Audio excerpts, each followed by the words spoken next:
that time again. We are about to start school if you haven't already, but August is swiftly approaching, okay? And for most of us, we start in August. And by the looks of it, it's in a couple of weeks. So let me get you ready.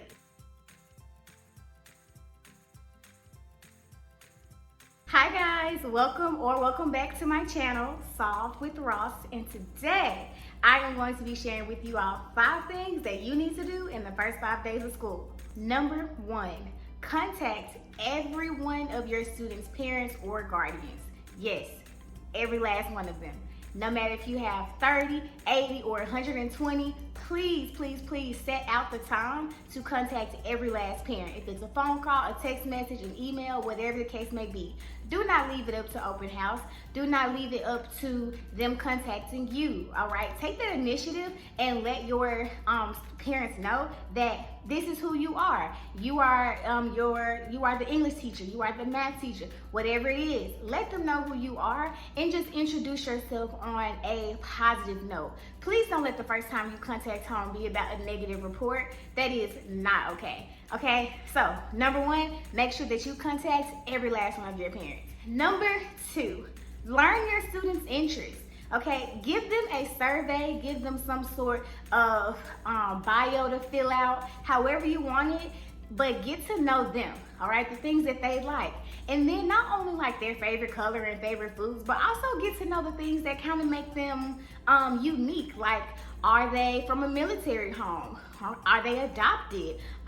Do they get upset when they're hungry? So are they a student that gets hangry? Because I know I was. But get to know your students in that way. That's how you build those relationships, and that is how you have a strong foundation in your classrooms. Number 3, set solid procedures and high expectations. This is so important for you to do within the first 5 days, because this is in essence your first impression between you and your students, right? Let them know what's expected of them when they are in your classroom, okay? And I mean every expectation, from how you would like them to turn in their homework to transitions in your classroom and outside of your classroom. Let them know what the expectations are on the front end, okay? And I also want to add, do not make anything an expectation that you aren't willing to uphold throughout the entire school year. When you are inconsistent, that invalidates who you are and your authority. So please set these foundations, set these procedures, and then stick to them throughout the whole year, okay?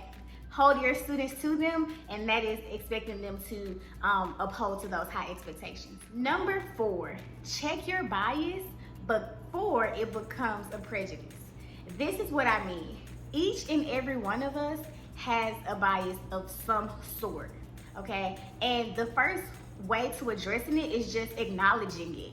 If you don't know what your biases are, I will leave a link to a survey that you all can take, just so that you can be aware, and it's a starting point for you, okay? Do not be afraid to take the survey or shun away from the truth, because this is how we address it, and this is how we turn our school systems around, okay? We are not going to pretend that our schools are not political, because they are, okay? We are not going to pretend that systematic racism does not exist, because it does.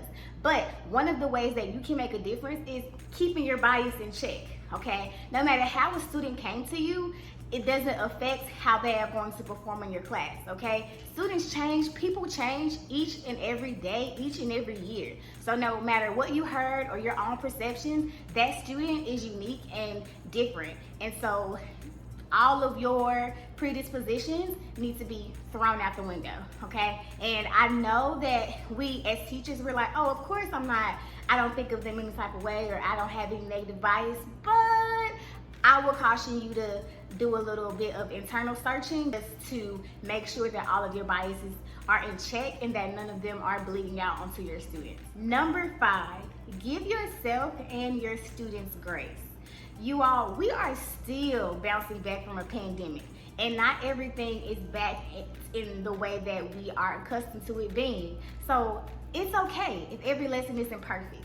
it's okay if you have a bad day, or the students are having a bad day, or the admin is having a bad day, whatever the case may be. It's okay for things to be imperfect. Give yourself some grace. We are all going through a multitude of changes that we're still trying to cope with. So keep the main thing, and make sure that your classroom is a safe and positive environment for your students.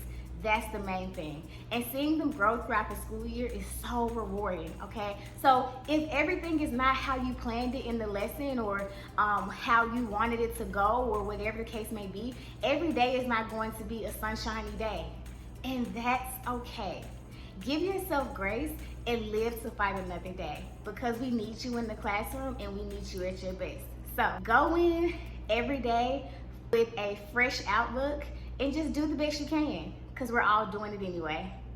So I have now shared with you the 5 things that I feel like you have to do, or you should do, within the first 5 days or the first week of class. I hope that all of these tips you will be able to take with you as we start the 2022-23 school year. I am so excited to hear from you all and hear how your journeys are going. Of course, I am going to be coming with more content for you all as far as teacher tips, but also teacher vlogs and meal preps and all of those things. So if there is something that you all want me to show you in particular, or if you have any questions, or if you just need a community to reach out to, here's the place. I will chat with you all in the next video. Make sure that you like, share, and subscribe so we can expand this teacher community. Bye, guys.